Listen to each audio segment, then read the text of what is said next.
All right. Hey, buddy, how's it going? It's good, man. What's good? Not much, not much. How's your morning off? It's all right, man. Just got some do it fluid. Let's do this thing. Some do it fluid? Okay. Yeah. I got some of the greatest kombucha GTs. Love this stuff, Wow. so that's my thing. All right, so this is a little of my first live in a little long time. Most of the lives I usually do them on golf course, which is great, or just randomly dropping it out of nowhere. But we'll try this with here. My name is Donovan Service, and I am Donovan at Golfovan, and he is Brooks at Brooks No Kapka. Love the handle, by the way. It's Percent. No cap. No cap. No I'm cap. not Brooks. No cap. When you say it No lie. at the end of that cap, were you talking about handicap or just in general? It's There's a lot of caps. It's no lie. It's not a good handicap. It's extensive, man. You can play around with it. Yeah. Like, we could go to a roast session. I'm sure people could hammer me. Yeah, They're already getting on me in the comments about my pants. Like, bruh, find me some pants that don't fit like this. Then It's funny because I've been following you for a while, and first off, I have much respect. I love your stuff, the memes, some of the encore stuff. Your clothing is fresh. I like the design. The logo is nice. Your colorway or your brand. Just having fun out here, man. It flows very well, man. It really spoke to my heart. So That's cool, man. It's just I'm just a golfer that's tired of sucking and just pulling people along and say, look at this disaster. And having well, some fun with it. you know what? You're not the only one. I think that's majority of the population. If you go into around maybe So it's relatable. yeah, well, if you go to the 80-20 principle, that's about 20% of 80% everyone else, right? And then 20% is the professionals, the men and women that play this sport at an elite level, or they coach it at an elite level. So Remember, we talked about this. 2% of the population is scratch. yeah, 2%. 2%. That's 2%. a very And I'm very trying to low. join it, but it's I'm not there. Hey, you know what? Everyone's chasing scratch, man. You know what? If we can get there, we can get there. So, anyhow, What you have? What you got? all right, bro. Let's dive into it. I know you and I have dived into this topic earlier last week about this pretty bombshell Golf Digest article featuring Phil Mickelson, the left-hand wizard or the left-hand lord, I like to call him. Dropped some raw knowledge on the current state of the PGA and their, I guess, the PGA and the DP Tour, formerly the European Tour, and their business model when it comes to sharing content with their current players. I don't know. So what's your take on that? What do you think? Well, tell me. You set it up. What do you think about that? Well, it's interesting, some of the points that Phil said, and if you haven't seen the article, you can actually check it out. I have the link on my profile, so just go in there. Also, to one of my earlier posts, maybe a couple days ago, I actually put an excerpt about how what Phil's ideas about.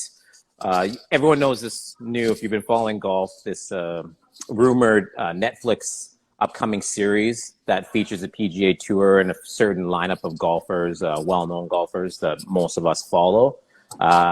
Phil's take on that was more so, hey, the players aren't getting zero from that, only their own exposure for whoever their sponsors are. And we're talking about the media rights, right? Yeah, that's correct. They're not. Yeah, stuff, right. and we all know Netflix. I have a Netflix account, and Netflix, you know what, they I actually got an email today. They're upping their rates, so like, go figure, right? Right. Right? I don't have it. Yeah, But my take is a little different though, Mhm. because Okay. well, it's not even necessarily a take. Yeah. But one of the angles that I look at it as is that the PGA also uses this media exclusively, just like any of the other leagues, and they use it to promote these athletes. So if you're putting in the work and you got the game, they're going to promote it and then set you up to make more money on the back end. Because how much did Tiger Woods make from winning tournaments? Less than Well, 150. it's interesting. So you saw that stat, and we'll kind of go into that a little bit later on as we go through this conversation. But I think there was an estimated around about 125 million, roughly around there, just from tournament earnings, right? And he's a billionaire, right? Yeah, correct. And I think What the stat was, I wasn't too sure if that was global earnings. But more than Tournament likely winnings, it was tournament winnings. It could have been more likely PGA Tour winnings, and maybe had a little bit of a American But we don't skew even have bias. to really dissect it. It's just the fact correct. that, so essentially the promotion, I mean, his play, but the promotion, the way that they promote it, kind of like the NCAA, even though the NCAA should be paying athletes. I believe that. Yeah, correct. But what they do is they set up who's next. They set up their money. Like they promote the hell out of all these guys, the guys that can play when it comes to the tournament, right? And so when they get all that promotion in the tournament, what does that do? It just ups their dollars. It ups their draft status. It ups their endorsement deals. So there's some pros and cons. I get it, because it's kind of weird when you think about, you know, doing something on video, right? And not owning the rights to it, like none of it. Like that's kind of weird, but it's kind of par for the course, pun intended. Yeah, it's kind of interesting from that perspective because, well, if you look at the evolution now, that a lot of the agreements that some of these sports, like especially the PGA, they've had with their players, well, everyone nowadays, we all have access to the players that we might follow, the players we want to follow through platforms like this. And well, exactly just like this, right? You know, how many people are on Instagram and a variety of different things. Right now, we're chatting like one-on-one together here and having a bunch of people join. And this how far we are, this how close we are to potential players. They just need to go out and they can broadcast their own stuff, right? The one thing that I found what I found really interesting about that article is when Phil was talking about how but those rights that they own limit the participation from players. So essentially what he said is that they could get better footage if they just shared it and gave some incentive to the players. Like, and we're talking about like, you know, caddy mics and cameras and all that. So getting like different views of the game. So it's limiting in that capacity. And I find that to be interesting. Yeah, well, that's correct. So he was saying, and that's the excerpt of the article I put out there. So he's saying, hey, you know, it's this upcoming Netflix series. And you know what? Hey, if the reason why players don't wear, they're not mic'd up or they don't have cameras on their bag is because, well, they're not going to earn anything from that. So why would they give intimate knowledge of how they view the game and their strategies around that to the PGA without them being able to profit? And right? it's added. It's just something added to it. You know, it's just why am I going to put this on myself? Like having a hot mic on me all the time. Because if I had a hot mic on me all the time, you guys might be like, "Whoa!" Oh, you know, like so especially during golf. Because I mean, they don't show every shot, but you know those wayward shots. Ooh, you do a couple of those. Yeah, it'd be some very interesting audio that you're setting yourself up that could potentially, you know, harm your brand when it comes to endorsements, maybe. Yeah, well, that is true. Well, the one of the players on the tour that is well known to make comments while he plays is Mr. like, you know, Cliffhanger, Jordan Spieth. Him and his caddy Mike are always bantering back and forth. So, you know, so how about that shot though? Would you have taken that shot? Fuck no. Off the cliff or the dough? Like, see me, like, you know, that touches me in a different way because, like, anytime there's like platform driving ranges, correct. Yep. I don't go to the top. Oh, you don't? Okay. No, yeah, I don't. Yeah, you're not. So you're telling me you're not going to head down to your local. I'm pushing the projectile out. You know, any type of mishap, maybe I'm gonna go out with the projectile. I don't know, man.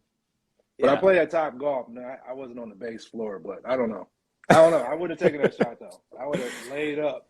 Hey, you know what? I'm not one for heights, I'll tell you that much. I love flying, which is great. But, yeah, you know, I took a look at that aerial footage. I did post that story or whatever it was. And I put at the top savage because it was just savage. You know, if you look at I would have played the percentages on, you know, I mean, you know, it's Pebble. You know, I used to live in Northern California. It gets wet. The air is moist. This is now February, still rain season. You know, those are soft spikes, man. No. If I was a pro, I think I would have been able to just take a whack at that.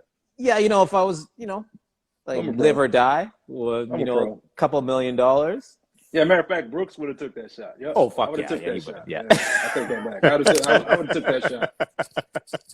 I would not have got the same result, but I'd have took it. That's Yeah, it. I might be a little like I'm definitely agile, but you know what? I saw that red line, the spray paint rolling around there, so I was like, I see a lot like, of those red lines yeah, around I the do course. too. So yeah, red line, red stake, so forth. The bloody stake. So yeah, Yes, sir. Out of yeah, bounds when I'm yeah, familiar. I mean, I'm what, 4 years in the game, so most of that 4 years you see a lot out of bounds.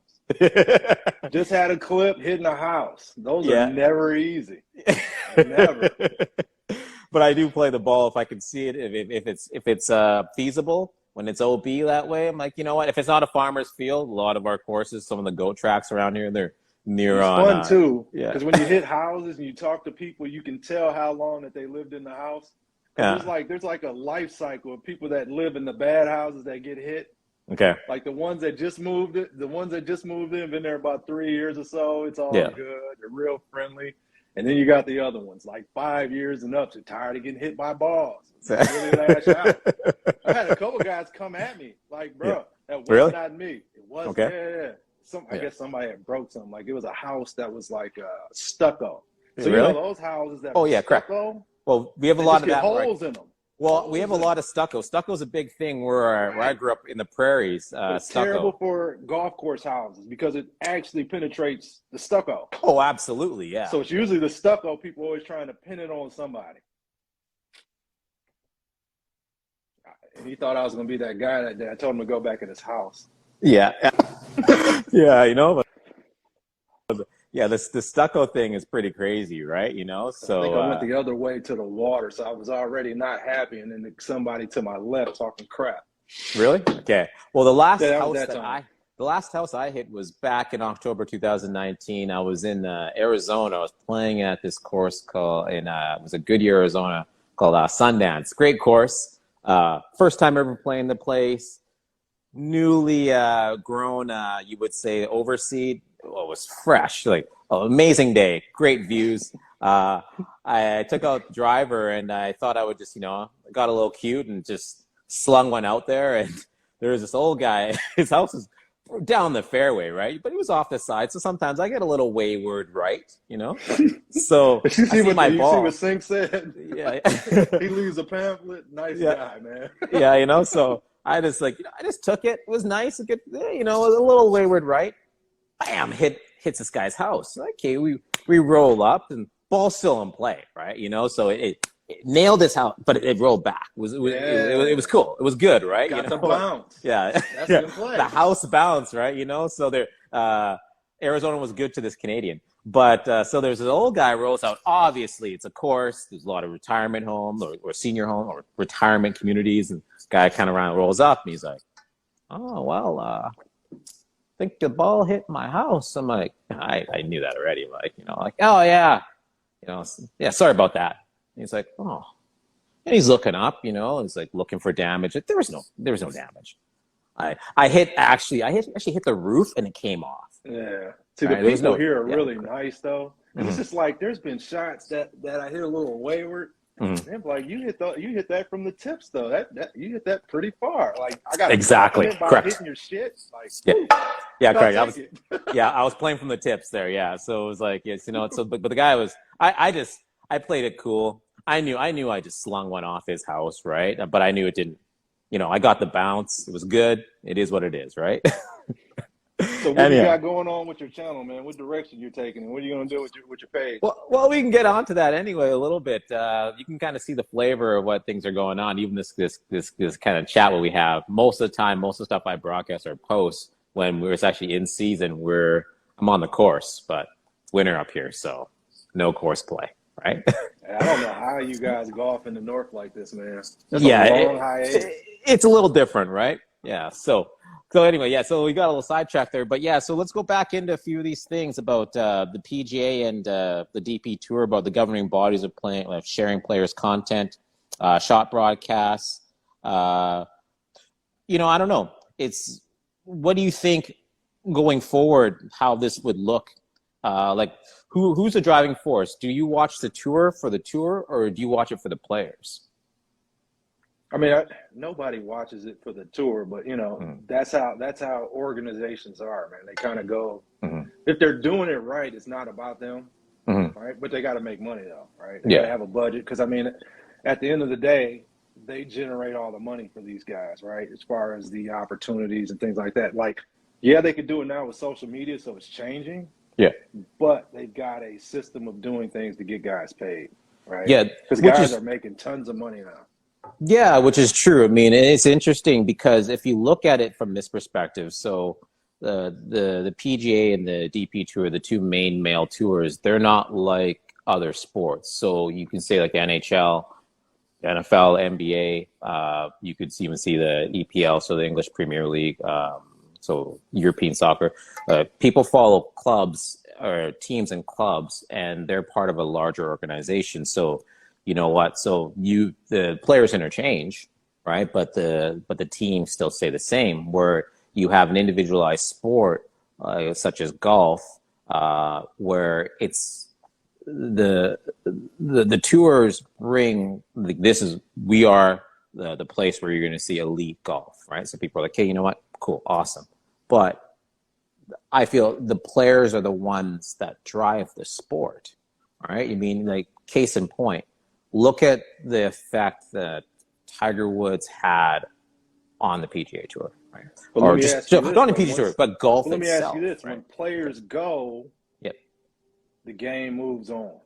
You know, like you got NFL players, you got NBA. The league keeps going. Like the league still happened after Jordan, so That there's is something correct. to that, right? Yeah, And that's correct. kind of Yeah. and that's kind of what I'm talking about. So they have Yeah. a tried and true formula of promoting, Yep.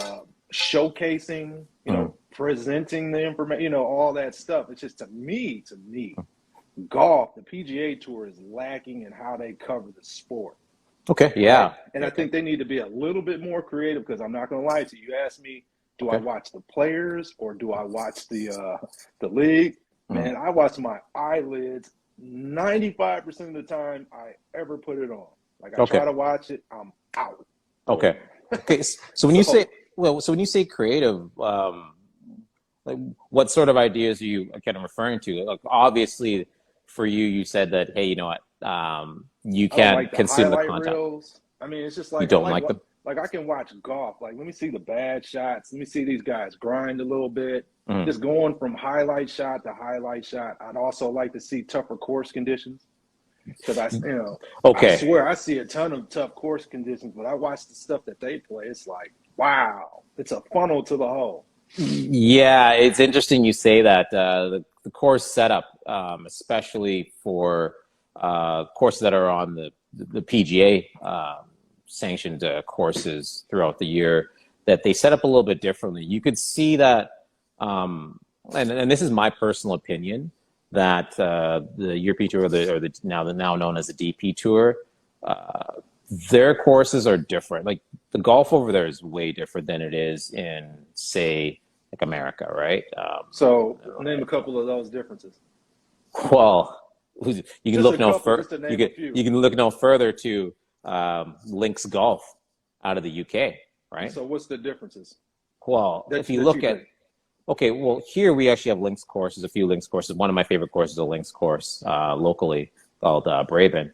But so a links course or the style of that play, it requires a level of creativity, right? So wherever you're playing from one place and get to that point, but there's a strategy on how you get there. So based off the strategy, so your strategy in regards to how you're playing, your personal strategy to get there could be, you know what, I'm going to hit, some people might hit driver off there. You know what, hey, but why? It's windy that. It's just because the course is set up in a place. Yeah, correct. You have to factor in wind conditions. What's the air density? Is it hot, right? If it's hot and it's been dry, the course is going to have more run, right? So therefore, you might take your chances. But if it's windy there, you can see Tiger, you might want to sting it down, right? So you're going to get rolled.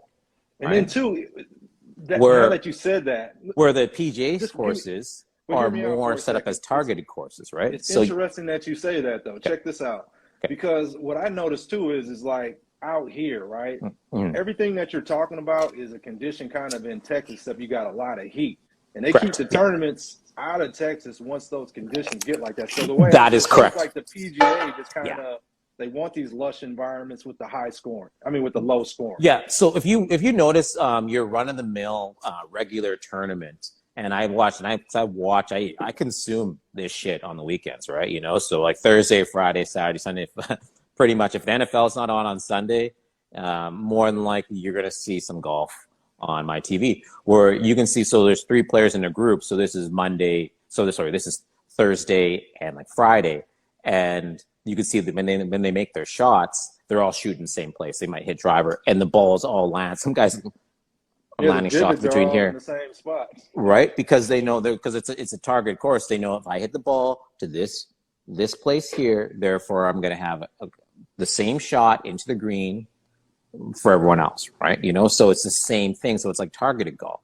where you can look at when you see links golf, where it's like, okay, we're all going to the same place, but we're going to go about it a totally different way. I might shoot, okay, one guy, if you're a right-hand golfer, you know what, I'm going to fade it going this way. You know what, okay, this one guy is going to be a drawer, so I might take it this way. But it's the fairway's a little bit wider. They might be tight in some situations, whatever it is, but they'll have different strategies. Their balls won't all be in the same space. And that has a lot to do, too, with the wind, because you get these courses with these swirling winds. Yeah, correct. Yeah. Like every shot is going to be different just because how the wind takes it. Because wind's a big factor here, at least in North Texas. It's a huge factor, and a lot of the courses are kind of built underground, kind of. So what happens is you get a lot of wind up top, but you can't feel it. Yeah. So, but it changes everybody's shot, like because the wind swirls. Yeah. It's crazy. It's crazy. Yeah. It's interesting. There's a little take on here. This dude here was it the Sharma is talking about how it would be dope to have pros show up to a course that they don't know they played until the morning of. Hey, I do it all the time. Yeah, you know what? Like, that's how I golf. That's exactly how I falling golf. blind. You know, I like the U.S. Open, man. I like seeing those guys squirm. I like seeing them sweat. I like seeing them challenge. Why can't we do that? These are the best guys in the world. Let's let 2 under be a winner instead of 17 under 20. Like, I have trouble tuning in on those. Like U.S. Open, though, I tend to watch all the rounds. Yeah, I guess the only tournament that I watch all of them. Well, the Masters too, because that's difficult. Yeah, and I was actually the Masters. The Masters is the Masters. So those are the 2 ones that I tune into, and I have trouble watching it because those are more interesting because it's difficult and you know. Okay. Well, I kind of watch golf on Sundays because you know someone's gonna wet the bed. Like that's kind of golf now. Like you don't have like Tiger out there. I'm gonna play par golf and I'm gonna win. Okay. No, so these guys wet the bed. Yeah, hilarious. So you watch golf for the claps on Sundays, not for the. I guess there's drama, but you're like, you know, who's gonna choke? I know someone's gonna choke on Sunday. Yeah. Who's gonna Never choke? fail. Someone's wetting the bed today. All right. Well, you know, it's interesting. I watch it on Sundays. They're always compelling, even more so. You looked at this past weekend with Harold Varner winning the Saudi Open or the Saudi Invitational, which is kind of interesting. We can kind of go into that. It leads in some of the questions about how Phil was talking about money and not getting paid. Well, you can see in Saudi, the league that's backed by Australian golf legend Greg Norman, and they're about potentially paying folks big money to come on to whatever they have going on. We don't even know what the details are. They're a little sketchy, or you know, there's a lot of rumor mill going down. You know, there's a lot of internet sleuths, you know, trying to find out what's happening. But I feel as though I heard about this story last summer, so summer of 2021, and I thought, hey, you know what?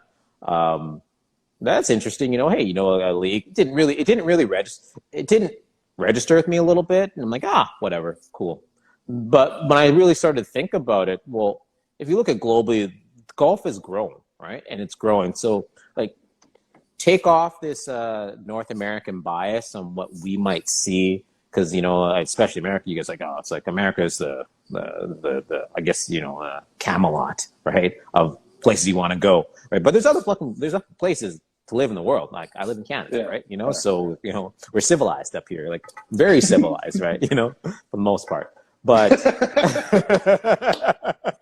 depending just because of what's on the news, right? yeah, I know, yeah. Well, depending on what what That the was nice, season though. is. That You know, was yeah, good. yeah.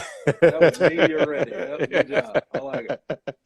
But yeah, so but I don't know. It's kind of interesting that if you look at see the tours themselves, see the PGA, also too you DPs, they had to rebrand themselves because they're not just playing out of Europe; they're playing in multiple different places, right? Outside of the United States, right, and Canada. So, and also you have the Asian tour. Like, there's a lot of great golfers in the world, right? There's a lot of them, right? I mean, the talent is fleeting. There's like a 14-year-old kid that's playing on the Asian tour. Like, what were you doing at 14? Like, you know, I wasn't golfing. I can guarantee that. I was actually, funny story. I was caddying though. Okay. I was caddying because you can make money doing that, and I never played though. Yeah, well, and then Tiger Woods started playing the Tiger Woods video game. Okay, wait a minute. So that was you my were intro to golf. Wait a minute. Tiger You were Woods, caddying at 14. Yeah. And where were you caddying at? It was a country club in like Detroit area. Okay, cool. All right. Yeah. All right. So like pompous like country club, or was it more like chill? Yeah. Okay. I mean, it's just, too, it's hard to really describe because I had a whole different minor mindset. So, it's all about how you program. So I might have seen it one way and it might have been a different. So I don't want to really characterize it in that way, but it was something that wasn't anything I was trying to do at that time. I wish I was though. Yeah, the thing is they gave me the opportunities. Like they let caddies play. They would have caddy tournaments, caddy scholarships, and it's just wasn't my focus. So how long did you caddy for? You were 14. You started caddying. 2 years. So you caddied from 14 to 16 years old. Yeah. Okay. Yeah. So two summers. So you just sat around and you carried a fucking bag and you never thought like I was just a kid, man. I knew nothing about golf. I watched here I'm gonna date myself a little bit, but went to a Blockbuster Video. Got golf instruction videos, and then that was cool. But no, I wasn't interested in it at all because really the course was really nice though. I like being on the course. I won't lie, but I just wasn't interested in golf. What was the name of the course? It was called Plum Hollow. Plum Hollow, eh? Yeah. Okay. Plum Hollow. Had a purple shirt, white pants. Okay. Purple Interesting. towel. All right. Plum Hollow. I'll look it up. So, all right. So this entire time when you were caddying, this is hilarious. So I'm just learning this now. And you just carried the bag. Bro was caddy like specials, man. I remember caddy specials, and but see, here's what I do remember. I remember the really bad golfers. And the really bad golfers would treat you a little poorly. And I get it. Like this little stupid kid, he's not helping me do anything. I got to pay him. I'm hitting the ball all over the place. He can't. Cause you know how it is on a bad round, right? Yeah. So it's hard to track the ball. It's way deep in the crap, man. What do you want me to do? Right. Okay. So essentially, they treat you like a three-legged dog, right? So I'm not gonna lie too. So I would get these days, and by the time it was time to get the caddy special, all of a sudden, man, I'd pull an illness. I'm out of here. Okay. Abort. Okay. I'm not gonna go through this with this guy. Okay. But yeah, so that was that. Interesting. So, what did they pay you? Like, how did this? What was the pay structure? Did you work hourly? Did you have a set wage, and you expect you get a set amount, okay, and you get tips. All right, cool. All right, and tips are decent. There's way more money I could have made doing anything else at that time. Well, let's put this in perspective. When I went to, because I played college ball in the States, when I went down to California, the minimum wage was around $5.06 or 60 cents in California. Wow. In California, and let's put this in perspective. Well, I grew up in Saskatchewan, Regina, Saskatchewan, right? Mm-hmm. And Canada being a civilized country, minimum wage was way higher than that. I can tell you that. So I was like, whoa, what's going on in this country? So I can imagine you weren't really being paid too much hourly. I could probably guess. No, I was getting paid. Okay. Man. I don't. It's just you would get a set amount. Let's say it's 4 hours. Okay. Yeah, I was probably getting about $6 an hour or something. But then the tips would be usually equal, at least the fare. You know what I mean? Yeah, we got a question here by the Sharma. He was asking, how did you get that job? Faulty paperwork. Faulty paperwork. So the thing was I didn't have I didn't have much. I didn't have a lot of money. We didn't have a lot of excess money, so I had to Yeah. figure out how to make money. So, Yeah. anyways, yeah, the paperwork. Somehow I had paperwork that could, and I had working documents. So I had paperwork. Okay. Yeah. Okay. Yeah. Work Okay. permits. That's how. Work permits. That's All right. So you padded your stats. I don't even remember what you're talking about. Just I had a work permit. Yeah. Okay. Yeah, I had a work permit. Cool. So you were 14, 16, and you didn't. Did you absorb any knowledge of the sport at that time, or no? No, I don't know. It's just, especially as a young person, it's just, you're dialed into what you're dialed into, and it has a lot to do with, the people that are around you, right? Okay. Yeah. And the people I was around, because I played hockey. I tell people that I used to play hockey, and I got so did I. to the nines. I played hockey as well, man. Yeah. I mean, I got tees. Yeah. From the way the equipment looked, everything, just because that's not what they did where I came from. Okay. So, right. Yeah. So that's just that. So I wasn't into that experience again that I had with hockey with golf. So I just wasn't interested. Oh, interesting. And then all the perceptions that are out there, especially in the neighborhoods, of what type of game it is and all that. And it's just so I had all this built up in my head. I was there to make money. That's it. Okay. Well, that makes sense, So when I was that age, actually earlier, I said I got into golf because back when I was about 11 or 12 years old, and my buddies and I, we were watching the PGA Tour. Like I'm one of the older millennials. I think obviously you as yourself too. And John Daly was crushing balls to that Big Bertha driver, Alec Callaway. He was because he won that. You were your favorite term, the U.S. Open, right? So out of nowhere, still use that name, Big Bertha? No, they don't. I don't know how long they use it for. Well, yeah. Well, I mean, it's like has a little feminine flair to it, Yeah. So it's like, Be careful. Definitely Callaway getting canceled, watch this now. Watch this now. Someone will go back and that really offended me back in 19. You weren't even fucking born. So that's sort of it's very feminine, But anyway, so I'll get off that. I want to talk about that first Rogue driver. That was the first driver I played with. Yeah, okay. Oh crap! Where is it? Okay. All I did was switch the driver head, and I became a decent driver just by switching the driver head. Everything else was the same. Yeah. Yes. Yeah. So John Daly is the guy that got me into the golf. Me and my buddies were just like, hey, because you want to drive it a mile, right? And that just changed everything for us. Though that was really he was the dude, right? Yeah. And growing up in the middle of the country in Saskatchewan, definitely Daly grew up in Arkansas, so his style of life or the flair, the mullet obviously helped. Let me ask you this question. This is random. This is a random non-golf related question, right? Cool. Get at it. What do you think about the pronunciation of Arkansas and Kansas on one map? What do you think about that? The pronunciation of Arkansas and Kansas on one map? It's either got it right. Is it Kansas or is it Kansas? I've always pronounced it. Or is it Arkansas? Arkansas and Kansas. From, man? I know. Yeah. It's saying, interesting, man. Right? What do you think about that? Yeah. It's like St. Louis, Kansas and St. Louis, Missouri. That's just a different way to pronounce. Yeah, but these things are exactly the same. Okay, well, interesting. They pronounce them different. Well, okay, here we go. I can tell you this right now. So, case in point, here's an example. Because being from Canada, our dialect, our English is more closer to we're like the Queen's English, right? But we enunciate words a certain way. So when I went down to California, so at the time, Oregon or Oregon. That's how I pronounce Oregon because that's the way it's spelt. So I said that when I was in California, and my teammates laughed Oregon, it's actually Oregon. Well, it's spelt Oregon. That's the way it's spelt.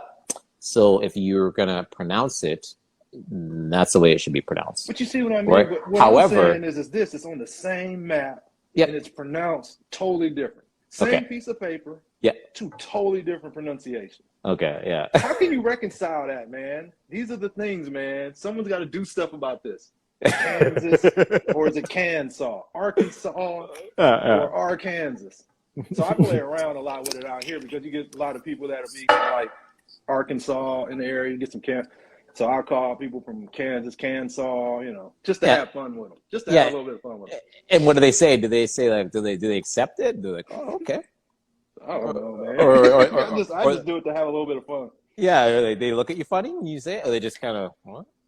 Yeah. They look at you. They make think a face. You're serious too. Yeah. You make a face, too. So then after they assess whether or not you got to look serious. You got to look serious. You got to look serious when you say it. Yeah. Just own it. I guess own the stuff, right? Yeah, it look like you believe it. Yeah. So anyway, so we're going back into this old, I guess the Upstart Super League. Like, what are your thoughts about potentially having another offshoot league to, I guess tour to watch? What do you think about that? Well, my thing is I like competition. That's only going to make the product better. Okay. I mean, I think it's going to have to be one. It's going to be hard to stretch talent between two because it's just going to water it down. Well, but competition, the introduction to competition can't be bad. Oh, okay. Do you water down the talent? I think there's plenty of talent. I think there's more. I mean, think about it. Just think about it, right? Okay. So, how many people are on tour? Oh man, let's just say there's like 200. Well, okay, 200, okay. Right? Well, here we go. Actually, top 200. Okay, right? yeah, okay. So everything below that didn't make it, mm.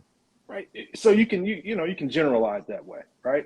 So now you're gonna take the same amount of players and spread them between two leagues. So now you're gonna have those bottom guys in there. So you're gonna see a lot of that now. Mm-hmm. So it could dilute the product, right? Okay. Just like expansion, like in the NBA, sometimes these leagues expand too much, so then they have to invite more players in that aren't as good as the top ones that were there. Makes sense? Okay. Well, here's the point. Case in point. Okay, so let's make a little bit. There's a couple examples I can give. All right. So you got a sport, say like hockey, right? So the NHL is the top hockey league in the world, right? Well, then you have so the next league after that would be the KHL. Then you have the Swiss Elite League. You have the German league, and also too you have there's a league like in Finland, right? Okay, so there are top players that play, or some of the good players that play in the KHL. However, most of those Europeans want to come to the NHL. Okay, well, here's another point. Well, let's go into football or soccer, right? So there's multiple different professional leagues. So if you look at, people are known, so the English Premier League, it's usually one, but you have the Series A League in Italy, you have the Bundesliga in Germany, or else there's a few others, but it's there's, and you also here in North America you have Major League Soccer, right? So there are leagues out there that people are playing at a higher level, and even in Europe that they have the UEFA Champions League, right? So they have they take teams from all those top like A leagues in Europe, and they put them into a larger champion. And realistically, it actually, there's enough talent. So when it comes to golf, there's tons of talent in this world, right? I would say on the PGA Tour, there's probably around about 100 but maybe 200 players that play on the tour regularly. Some people have exempted status and so forth there. Then on the top, underneath that, you have the Corn Ferry. But even on the DP or European Tour, there's probably another 150, right? And it's so like we can that's agree around 300. And then there's the Asian Tour. PGA has more talent than the Corn Ferry, though, right? Correct. Yeah. Right. So that's basically what I'm saying. It's just more guys will come up, and so it dilutes a bit, right? So top to bottom, the league isn't as good because you're bringing more guys up that wouldn't have qualified otherwise, right? And no slight on them, but it's a process. Yeah, that's what happens. You got to let more guys up in from the lower level. Yeah, so it dilutes your product. Yeah, well, here's an example here. So So last weekend you had dueling tournaments, right? So you had this Asian Tour tournament, which Harold Varner, the jump Was it man. dueling though? I don't think it was on TV over here. Okay, that's the problem, right? So it was Wasn't you it? had to search for that shit. It was on Golf Channel, You didn't have to like search for the story though. that is correct. You didn't have to search for the story because Interesting. it was very, because again, there's no you don't have to filter social media, or you can't block it out, right? So you had that tour going on, so you had a lot of top players that were playing in it. Then over here in North America, you had the Farmers stayed at Torrey Pines, right? And you had your regular PGA players that are usually out there, right? But you had some of those PGA players and some of those PGA players who play on the European Tour and also to play on the Asian Tour over there. And they had a compelling product. They had some great talent that was there, right? I mean, I watched both tournaments, but I was more interested in the Saudi Arabia tournament than I was with the Torrey Pines tournament, right? So, but that's my thing, right? So I was watching because of the players. So it's kind of interesting. So looking at that, and even, hey, you know what? You got Harold Varner walking off with 125-foot putt, like a walk off. Yeah. After taking a dump. Yeah. Well, I know you said like, oh, the guy's weak at the knees. He had the babby knees, right? You were saying. That was a miracle. Yeah, skeptical, but you could see that one. It's interesting because I don't know. I was watching the PGA coverage. They didn't even mention that, right? And Harold, and he beat Bubba. Those guys play on the tour on the regular, but they didn't even talk about it. It was no one. If I'm a golf fan, or people, you're just a fan of golf. They just no silence, nothing, crickets, right? Huge win for Harold. Massive win. That's all I heard. That was the story. I didn't really hear about who won for the one that was on the major network. Luke List won. Yeah. Right, Luke but I'm List. just saying, I heard more about the first-time winner in February. I heard more about the Varner in February. Yeah, correct. Yeah, you have your take on that. Black History Month. Look at those fucking eyes. The beginning of the month. Yeah, you like, look at that ball. It just rolled in there like it was magnetic or something. And it just stuck to the stick too, man. Yeah. Speaking like a true American conspiracy theorist, right? Listen, I'm just watching. Because the thing is I watched it a little different. I watched it biased for sure. When I heard the story, I'm like, wait a second. First weekend of February, interesting. Yeah. Interesting. That's just the first thing that crawled in. Like, hold on. Then I saw it after hearing. So I hear the story about him taking a dump, and then hitting this miracle shot. Yeah. And then I watch this shot. Then I see it stick to the flag. I'm like, okay, I'm gonna have some fun with this. Because he was stuck to the flag. Yeah. Well, yeah. Well, I mean, he nailed that thing. I mean, it's interesting. You know what? I'm like, I don't even know. I mean, I've obviously never been to that course. I was following the coverage. It was late here in Eastern Standard Time. Went to sleep. Woke up. Damn. You know what? I just saw the messages. A friend of mine, Eric, was like, "Yo, bro, you missed it. It was fucking amazing." And so like me and my dad pro went guy nuts. called me, man. He was like, "Did you see Varner?" Yeah. And he started laughing. I'm like, because we've had conversations about my guy Varner. Okay. Real good person. Real good person, man. Amazing person. Very down to earth. You know what I mean? Like, I'm not trying to tease him, but it's just, it's just it's a point of view. It's a perspective. Yeah. Good guy for golf. Actually, last time the Canadian Open, we call it the RBC Open, that was here, and because obviously COVID, it hasn't been played now for 2 years, which is crazy. I got a chance. I followed his group a little bit. He was actually playing with Brooks. Yeah, he was playing. Yeah, he was playing Brooks on the final day. So so I got a little footage of Harold hitting some balls. I think so. So nice. Yeah, right. Yeah, nice. So hitting this up. But Harold, great dude. He engages with his fans nicely too. I think that's cool. Because was he playing video games? He brought some guy that he just plays video games with to a tournament, didn't he? Did he? I never He's saw got that. he's got like a close friend that he met playing Call of Duty, I think. Some story like that. And then Oh, he hey. flew him in and all this stuff. You know, nice dude. Nice dude. Yeah, and so here, Tracy Golfs here, someone in the comments actually asked, has Jordan actually given Harold a shout out? Well, Michael Jordan doesn't do social media, which I noticed. It was funny. Actually, I posted on my personal page. He was playing basketball in Florida with Tom Brady. I think Tom Brady and his kids and someone else, and he was schooling, like, as Jordan does. You know, I mean, the guy plays a lot of golf. But my thing is this, it's just, I mean, Jordan has like what, one golf athlete? That's a big shot. Maybe him and Perez. No. He has a couple. No. Okay, so yeah, you like here. Like I'm gonna educate whatever the you. case may be, he's got a small stable. Okay. First Jordan athlete was Keegan Bradley.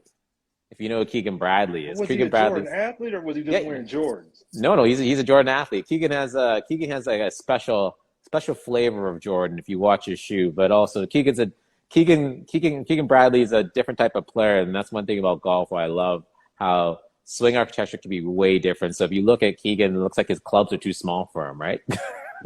It's crazy. He's a tall dude, though, isn't he? Yeah, it's cool. But watch the setup. But awesome. But he was the first Jordan athlete, right? So he's still a small stable. Yeah. To me, so his shoe drip, a Jordan golfer is already a shout out. Yeah, correct. So he has a couple of the gear, right? So he wears his footwear and so forth there. So it's him.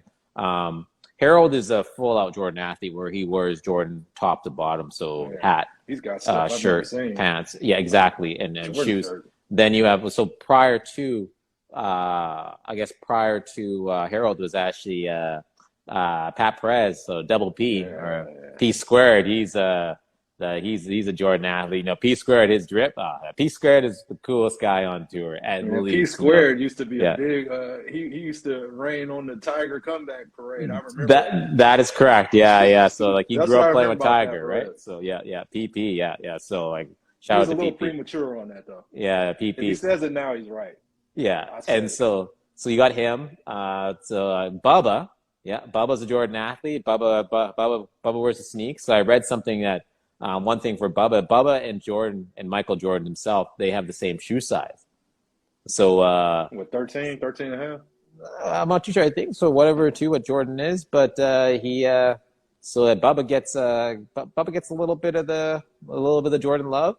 So he's got some fresh kicks, you know. So I saw him. He was wearing the 80G threes on the weekend. I just can't get over it though, man. I was looking at some video. I wish I could remember whose video it was on Instagram. Oh, and Rocco Mediate. Rocco Mediate is the other Jordan athlete. Yeah. And he showed his shoes, man. He just had grass, dirt all over him. It's just like that. That to me is counter Jordan culture. Getting dirt and grass, and it's just it's hard to see. Yeah, well, yeah. Like, people used to fight over, somebody stepping or spilling on them, and now guys are golfing them. It's just as crazy, Yeah. You got to look at that. I guess the foot drip is good, but you got to go. It looks good though, man. You got to rise above. So like, where are the pants at? The shirt and the hat. The drip doesn't match the shoes. So it's like you got to clean up the top. The remainder, right? Yeah. but sometimes you're just in environments where you got to wear them anyways. Because I've been that kid too. Like I went to like this private high school, and it's like so you got a shirt tie on, slacks, Jordans. Yeah. Jordans. Well, speaking about drip, we can talk about the rumored money man here. We talk about Bryson, the mad scientist. You notice him that if you've seen a little bit of Bryson 2022. He got rid of the chapeau, the taxi driver hat. Now he's wearing a regular hat, a regular Puma hat. I mean, I always thought he played better in those regular hats.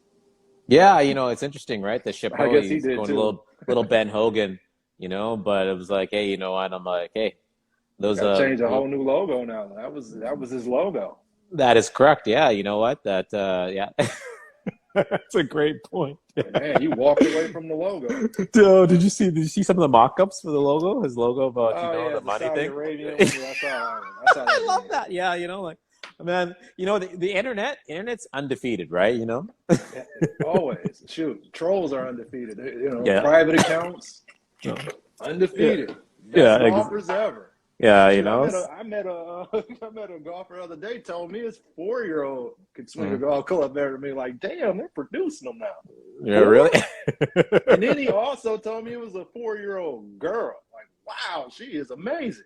Hey, you know what? That's good. You know, just getting get schooled. I've been playing for 4 years. They've been on the planet for 4 years. 4 years, She can yeah. swing it better than me. Man, that's incredible. That's incredible. You know, it's interesting. Even golf itself, or the swing, and like everyone swings it different, right? And I think a lot of people don't look at it that way. I mean, look, I have a background. I was obviously being like a former college athlete, but also having a background in strength and conditioning. So I'm a huge proponent for biomechanics, but I have an intimate understanding of that, right? And so when you look at golf or swinging the club itself, like everyone's going to swing it different. I was just telling today, a friend here, Sean, that how like what changed my approach to golf, and my approach to golf changed when I discovered that George Gankas and how George Gankas talked about how he talked about everyone swinging it different, and that's okay, but as long as they're matched up properly, right? And so he pointed out to golfers like, you know, like well-known golfers, say, you know, Dustin Johnson. Dustin Johnson has this layoff up top, right? Jim Furyk has that unconventional swing. Daniel Berger, Sergio Garcia. And at that time when he released a video that Matt Wolff wasn't on tour, but he was a top freshman at in the NCAA golfing, right? And he has a unconventional swing. It's different, right? Something you would teach. It just comes natural to him, right? So if you look at the sport itself and how he comes to swing architecture, everyone swings it different, but it's finding what that matchup is. But there's fundamentals of the sport and how to hold the club, right? You know, from a grip, you know, like weak grip, strong grip, there's certain things you can do, move around, even looking at what your grip pressure is, right? But at the end of the day, it's like, okay, what can you do in order to match the club face at impact? Right? And that's what I was going to, you know, that's what I was going to say. The one thing, everybody's backswing could be a little different. But the one thing that's consistent across the board is always impact. That is correct. Impact, any good golfer's impact looks the same. So really, that's correct. That's got to be the focus, you know. Yeah, impact. But how do you impact, and you know how much speed you can get through impact? That is correct, right? You know, so there are people who swing the club like naturally. So I played some pretty decent golfers, some pretty good golfers, and I have a friend. I broke down some video. He's a another left-handed wizard. My friend Jordan. This cat played hockey growing up, played golf, played different sport, whatever it is, but he has like this swing that it comes natural to him. But I actually slowed it down. I filmed it last year when we played a course called Tarandao. It's like a link style course. Great day on it. It was fun. He takes it back perfectly on plane, right? But it's like you can see when he's on his downswing, the dude's hips were already facing the target. So the amount of lag that he generates is outrageous. And this dude was using, the driver he's had was probably from, I don't know, maybe the early 2000s or mid 2000s. And this cat can hit drives. Nope. I mean, the shaft is, this cat, I've seen him hit this one day we played a couple years ago, would have been probably, was it 2019 or 2018? He hit a drive, and he draws the ball too, being left.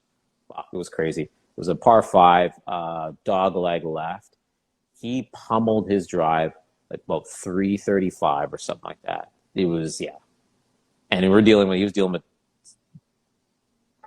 shit technology.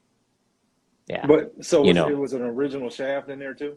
Yeah, original shaft. It's just because he just has, if you look at the amount of lag he can create based off, and he uses the ground, because that's what it is, like the ground force. Right. So, and like he gets up, just pummeled in at the ground. And yeah, when he was a little more robust in the belly, like we were talking about this about counterweight. Yeah, he used that counterweight. And if that counterweight's is already going forward, and this dude's hips already turned to target, and the club his arms are still back here, and he releases that point, oh yeah, that ball's going to go far, right? For sure. So that's one thing when it comes to the sport itself. So it's just, you know, it all depends, right? I mean, in athletic ability, I think more so. It's interesting that hitting this, it's not like swinging a bat, right? Because you're swinging a bat at an object that's coming at the speed, and you're trying to match that speed. You're trying to swing the club at a stationary bug. But it's a lot like T-ball, though, just on a different plane.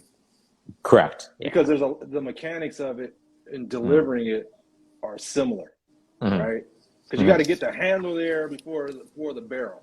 Yeah. It's similar, right? Yeah, correct. And so, you know, like that was really what helped me out a lot, was thinking about like T-ball, just the T's down, Okay. right? And there's a couple of other things, but I got to run, man. I got to get to a meeting.